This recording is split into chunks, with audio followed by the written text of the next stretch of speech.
विद्यार्थी मित्रांनो, तुम्ही सगळेच इयत्ता 8वीचे विद्यार्थी आहात आणि इयत्ता 8वीचे विद्यार्थी आहात असं गृहीत धरून मी जे काही प्रश्न विचारले त्या प्रश्नाची उत्तरं द्यायची आहेत आणि ज्यांना प्रश्नाचे उत्तर येते त्यांनी फक्त हात वरती करायचे. मित्रांनो, तुम्ही आतापर्यंतच्या इयत्तेमध्ये किंवा 8वीमध्ये अनेक प्रकारचे पाठ अभ्यासला. विशेषतः इतिहासामध्ये मूलभूत अधिकार, मूलभूत कर्तव्य, भारतीय राज्यघटना अशा प्रकारचे विविध स्वराज्य संस्था अशा प्रकारचे वेगवेगळे पाठ तुम्ही अभ्यासला आहात. तर आज आपण अशाच प्रकारचा पाठ एका वेगळ्या पद्धतीने आपण अभ्यासणार आहोत. मी तुम्हाला तक्ता दाखवतोय, तो तक्ता सर्वांनी बघायचा.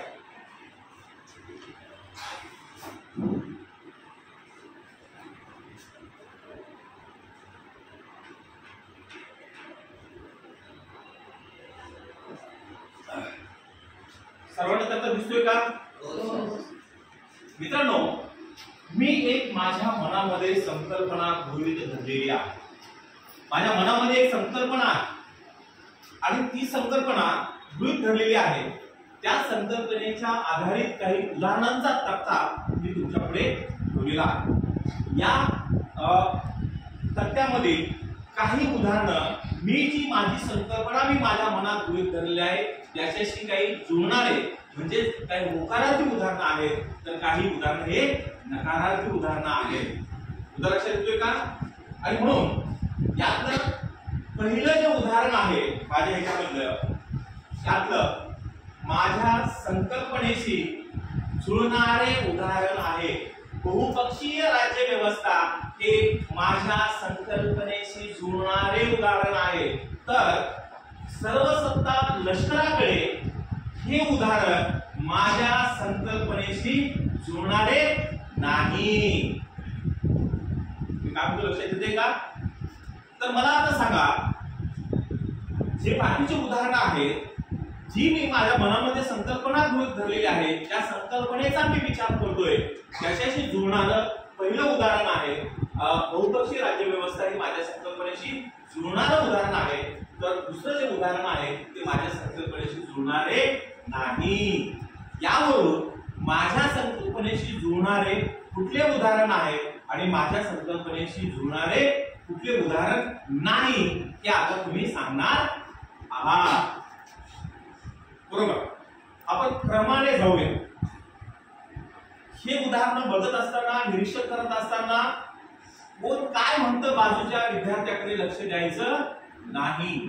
त्याचबरोबर हे कुठल्या रंगाने लिहिलेलं आहे याकडे सुद्धा लक्ष द्यायचं नाही.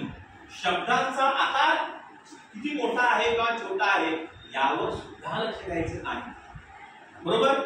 मग मला सांगा, विरोधाभास हे उदाहरण माझ्या संकल्पनेशी जुळणारे आहे किंवा नाही? होय. होय.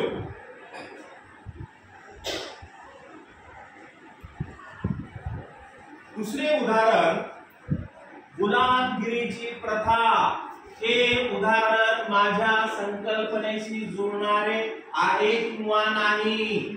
शब्दांच्या संख्येकडे जाऊ नका, अक्षराच्या आकारावर सुद्धा जाऊ नका.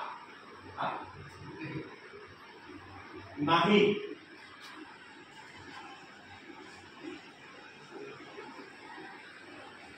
तिसरं उदाहरण तुम्ही वाचा.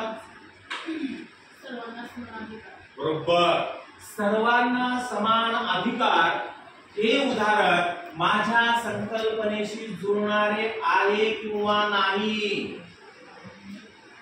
तुम्ही सांगा. होय. तिसरं उदाहरण तुम्ही वाचा.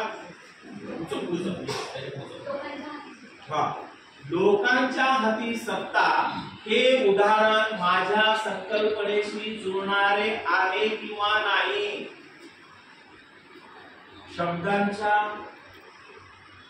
अक्षरांच्या आकारावरती जायचं नाही, शब्द संख्येच्या आकारावर सुद्धा जायचं नाही. बोला. लोकांच्या हाती सत्ता हे माझ्या संकल्पनेशी जुळणार आहे असं म्हणतात. तिसरं उदाहरण वाचा तुम्ही पुढचं. हा, निवडणुका दर 5 वर्षांनी. हे उदाहरण माझ्या संकल्पनेशी जुळणारे आहे किंवा नाही? हा, होय.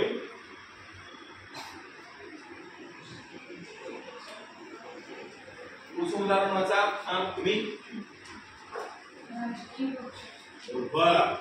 राजकीय पक्ष. हे उदाहरण माझ्या संकल्पनेशी जुळणारे आहे किंवा नाही? आपसात बोलायचं नाही. शेजारचा काय म्हणतो याकडे सुद्धा लक्ष द्यायचं नाही. हा, सांगा तुम्ही. होय.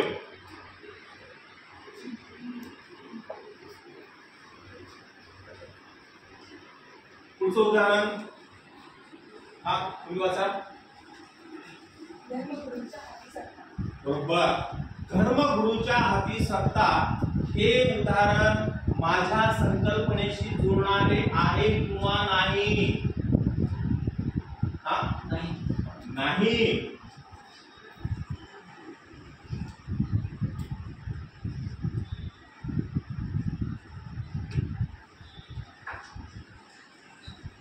मित्रांनो, आपण जे काही उदाहरणांचा तक्ता पुढे ठेवलेला आहे त्यामध्ये तुम्ही माझ्या संकल्पनेशी जुळणारे कुठले उदाहरण आहेत आणि माझ्या संकल्पनेशी न जुळणारे उदाहरण कोणते आहेत ते तुम्ही आता बघितलेले आहेत.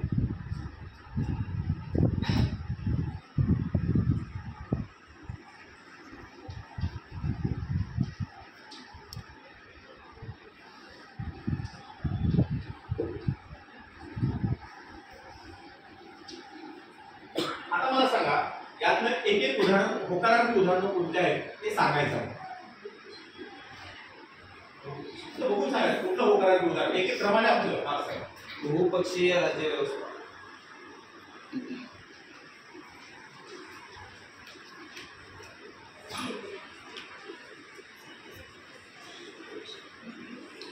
दुसरं उदाहरण होकारार्थी. गुलामगिरी प्रथा.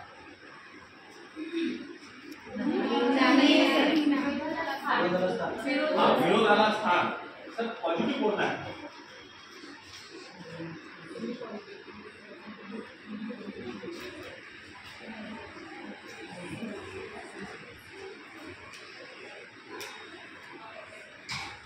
पुढचं सांगा.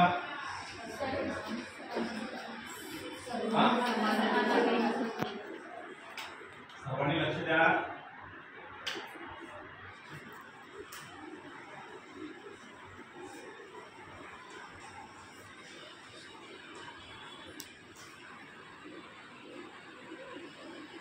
पुढचं उदाहरण तुम्ही सांगा.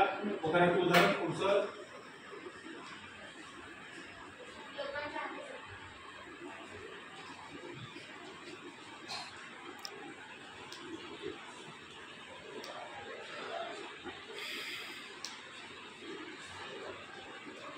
त्यानंतर तुम्ही सांगा. तुम्ही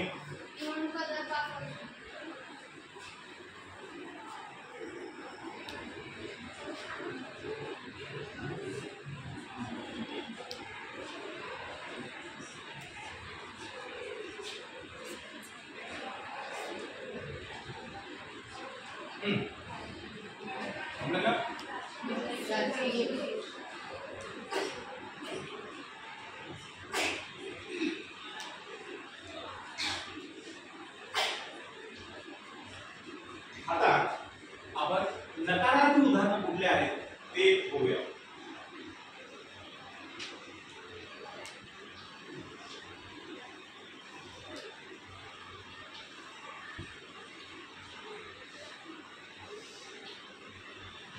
सांगा नकारार्थी उदाहरण.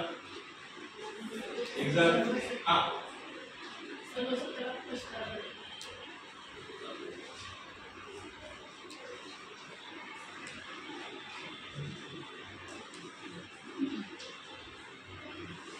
सर्व सत्ता लष्कराकडे. दुसरं उदाहरण. गुलामगिरीची प्रथा.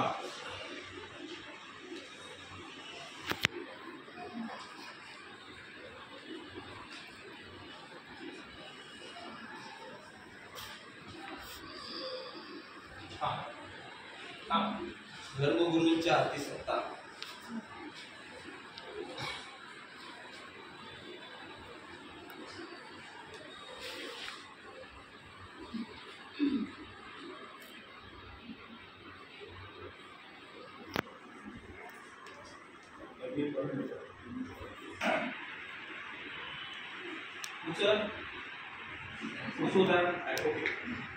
आता आपण जे उदाहरण दिलेले आहेत त्या उदाहरणामध्ये होकारार्थी उदाहरण आणि नकारार्थी उदाहरण दोघांचं वर्गीकरण आपण तुम्ही केलेलं आहे. आता मी जी कन्सेप्ट माझ्या मनामध्ये जी संकल्पना गृहीत धरलेली आहे त्या संकल्पनाची आवश्यक गुणधर्म असते. काय म्हणतो लक्षात घ्या, जे आवश्यकच आहे असे गुणधर्म असलेले कुठले उदाहरणे आहेत की जी मनामध्ये मी संकल्पना गृहीत धरलेली आहे अशा संकल्पनेशी जे आवश्यक जे इसेन्शियल ऍट्रिब्यूट्स ज्याला म्हटलं जातं अशा ऍट्रिब्यूट्स कोणते आहेत ते आपण त्यामध्ये बघणार आहोत.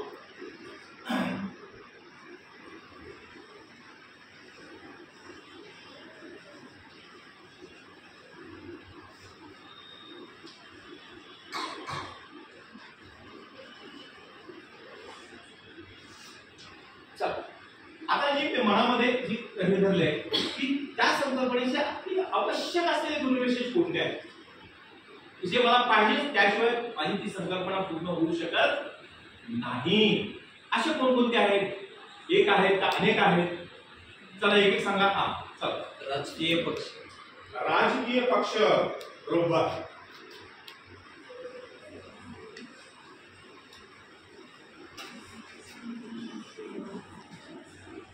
आणखी हा निवडणुका दर 5 वर्षांनी बरोबर.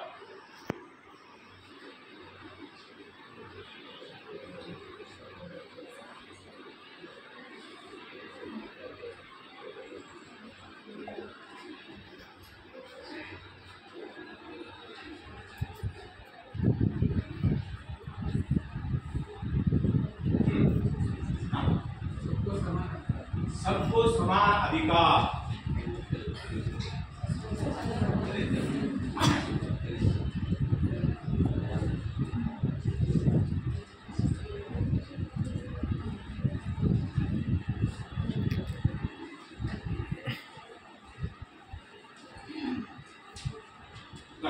आणखी हा नाही त्या जी संकल्पना मी विचार करतोय त्याच्याशी असलेलं आवश्यक गुणविशेष नाही. आणखी आवश्यक गुणविशेष इसेन्शियल ऍट्रिब्यूट्स. हा लोकांच्या हाती सत्ता. बरोबर. लोकांच्या हाती सत्ता.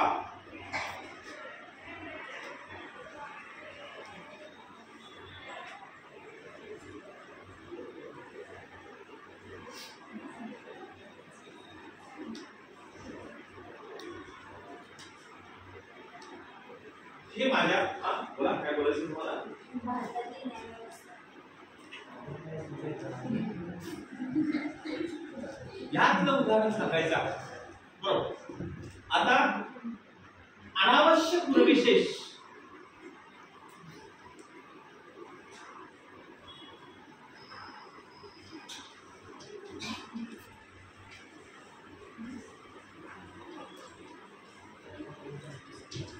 बोलू नका. आपण आवश्यक ते वेगळे काढलेले आहेत. आता अनावश्यक गुणविशेष कोणते सांगता येतील आपल्याला?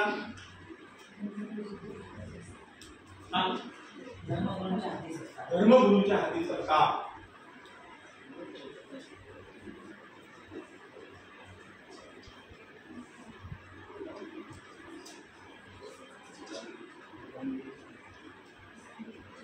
आणखी इकडे तुमच्या मागे ते बोलत नाही. तुम्ही सांगा.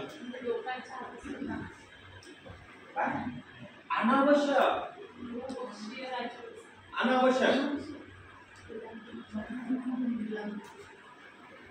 बघा बरं इथं जी मनामध्ये मी संकल्पना धरलेली आहे गुलामगिरीची प्रथा.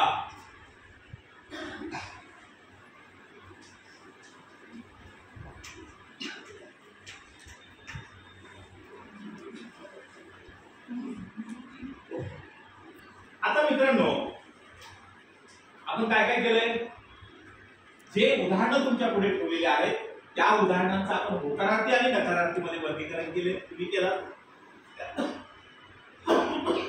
त्यानंतर जी मी माझ्या मनामध्ये कन्सेप्ट ठेवलेली आहे त्याच्याशी आवश्यक असणारे हे गुणधर्म असलेले आणि अनावश्यक असलेले गुणविशेष यांचं सुद्धा तुम्ही वर्गीकरण केलेलं आहे. आता ह्या सगळ्यामध्ये जी मी मनामध्ये संकल्पना गृहीत धरलेली आहे त्याचा निकषमूलक गुणधर्म काय म्हणतोय, निकषमूलक, की त्या निकषाशिवाय ती संकल्पना पूर्ण होऊच शकत नाही अशा प्रकारचं निकषमूलक क्रायटेरियन व्हॅल्यू ते आपण बघूया.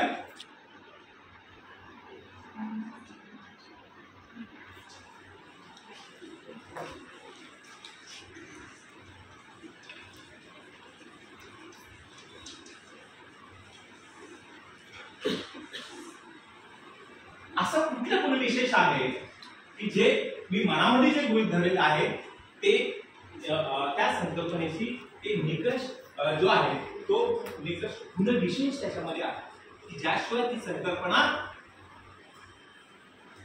पूर्ण होऊ शकत नाही. असं कुठले निकष, ते एकच आहे, ते एकच आहे असं कुठलं निकष मूलक आहे की त्याशिवाय ती संकल्पना माझ्या मनातली जी आहे ती पूर्ण होऊ शकत नाही. चला बघा बरं,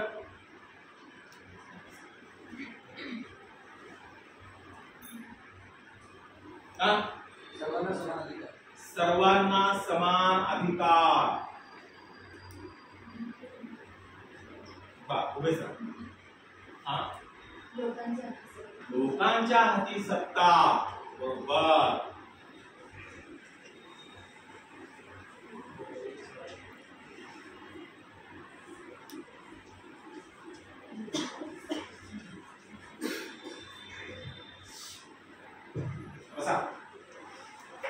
लोकांच्या हाती सत्ता. लोक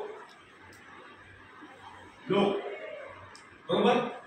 यावरून मी कोणत्या संकल्पनेचा विचार करत असेल त्याची डेफिनेशन सांगायची. कोणत्या संकल्पनेचा विचार करत असेल असं तुम्हाला वाटतंय? सगळ्यांच्या साधवरती पाहिजे, कारण आपण होकारार्थी उदाहरणं बघितले, नकारार्थी उदाहरण बघितले, आवश्यक गुणविशेष बघितले, अनावश्यक गुणविशेष बघितले आणि निकषमूलक गुणविशेष बघितलं.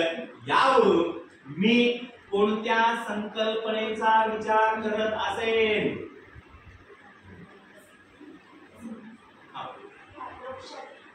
बरोबर. तर आज आपण लोकशाही या घटकाचा अभ्यास केलेला आहे.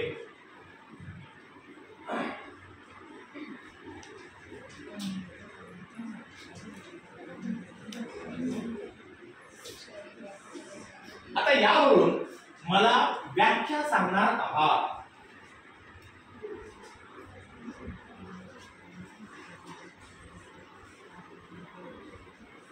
या निकषमूलक गुणविशेषावरून, आवश्यक गुणविशेषावरून काय व्याख्या तयार करता येऊ शकेल आपल्याला? मला बुकिश व्याख्या नको आहे. बोला. लोकांमधून लोकांसाठी चाललेले राज्य म्हणजे लोकशाही राज्य होय. त्यामध्ये निवडणूक प्रक्रियेचा सुद्धा सहभाग होत असतो. त्यामध्ये सर्वांना समान अधिकार आणि त्यामध्ये मला फक्त डेफिनेशन पाहिजे, व्याख्या पाहिजे. बस मी सांगितलेली व्याख्या करेक्टच आहे, पण मला या निकषमूलक गुणविशेषावरून लोकशाहीची व्याख्या कसं करता येईल किंवा आवश्यक गुणविशेषावरून लोकशाहीची व्याख्या कशी करता येऊ शकेल ही व्याख्या मला पाहिजे.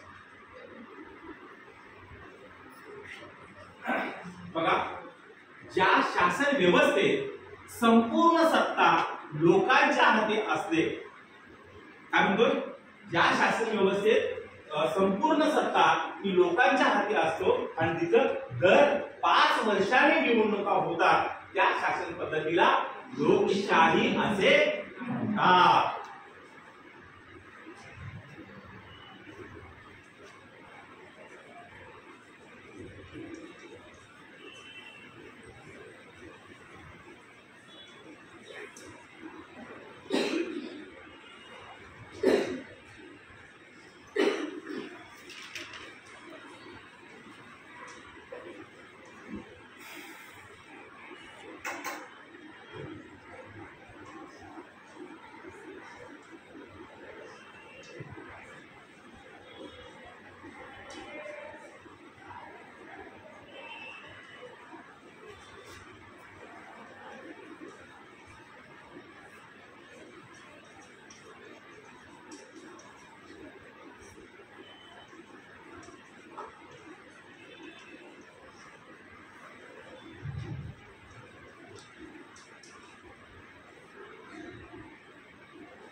समजलं का?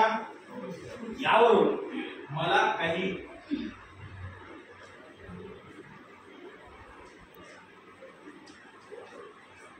जागा उदाहरणे सांगा. जागा उदाहरण म्हणजे हे सोडून जे लोकशाहीला आवश्यक आहे अशी उदाहरणं सांगा. मला कोणतं काय सांगू दे. हा सांगा. और extra examples relate to democracy. हा न्याय व्यवस्था. बरोबर. न्याय व्यवस्था ही सुद्धा लोकशाही म्हणल्याने तिथे न्याय व्यवस्था ही असतेच. ओके. न्याय व्यवस्था हा सुद्धा एक जादा उदाहरणामध्ये येऊ शकतो. आणखी हा मतदान, मतदार, उमेदवार, मतपेटी, ईव्हीएम, संसद, विधिमंडळ, स्थानिक स्वराज्य संस्था, ग्रामपंचायत, पंचायत समिती, महानगरपालिका, नगर परिषद. कितीतरी उदाहरणं आपल्याला ती लोकशाहीची. हे सगळे लोकशाहीचे हेच आहे. जिथे लोकशाही आहे ते तिथंच ह्या सगळ्या गोष्टी असतात. बरोबर. तर मला म्हणजे जादा उदाहरणं तुम्ही वहीमध्ये लिहून ठेवा. ओके. आता मला सांगा, जेव्हा मी सुरुवातीला ज्यावेळेस हे तक्ता टांगला, म्हणजे जेव्हा तुम्ही सगळे उदाहरणं एकत्र बघितला, तेव्हा तुमच्या मनात जे मी मनात संकल्पना करून असं कोणकोण कुठली संकल्पना मनात धरलेली होती? सर होते याचा विचार करत असावे. प्रामाणिकपणे उत्तर द्यायचं. ऑनेस्टली. हा बोला. जेव्हा मी तक्ता टांगला तेव्हा असं कशाचा विचार करत असेल व सर? असं काय वाटतं? कुठली कन्सेप्ट असेल असं मला वाटतं? लोकशाही प्रक्रियेचाच विचार केला. तुम्ही जेव्हा अगदी सुरुवातीला ज्यावेळेस उदाहरणाचा तक्ता इथं टांगलेला आहे तेव्हा म्हणतोय. हा तुम्ही काय तुम्ही सांगा. निवडणुकीचा विचार केला. इकडे कोण होती केलं? निवडणूक. तुम्ही राज्यघटनेचा. बर. निवडणूक म्हणा, राज्यघटना म्हणा किंवा अन्य कुठले. मग हे कधी चेंजेस झालं? काय म्हणतोय? सुरुवातीला तसं होतं, पण निवडणूक म्हणलं कोणी काय वेगवेगळ्या कन्सेप्ट मनावर धरले, पण चेंज नाही रे हे नव्हतं. मग हे असं कधी वाटलं का की ज्यावेळेस तुम्ही तुमचे दोन मुद्दे आम्हाला सांगितला की माझ्या होकारात आणि माझ्या नकारात होकारात देऊन आणि आणखी कुठं आणखी कोणाला काय तुम्हाला तुमच्या याच्यामध्ये कधी बदल झाला असं वाटतंय?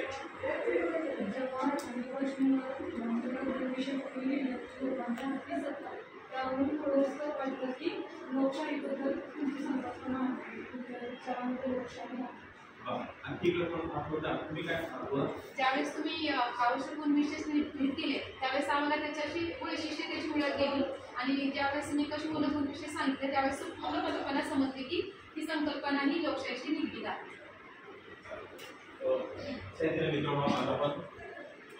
लोकशाही हा पाठ एका वेगळ्या पद्धतीने नागरिक संकल्पना प्राप्ती प्रतिमानानं ही संकल्पना आपण केली.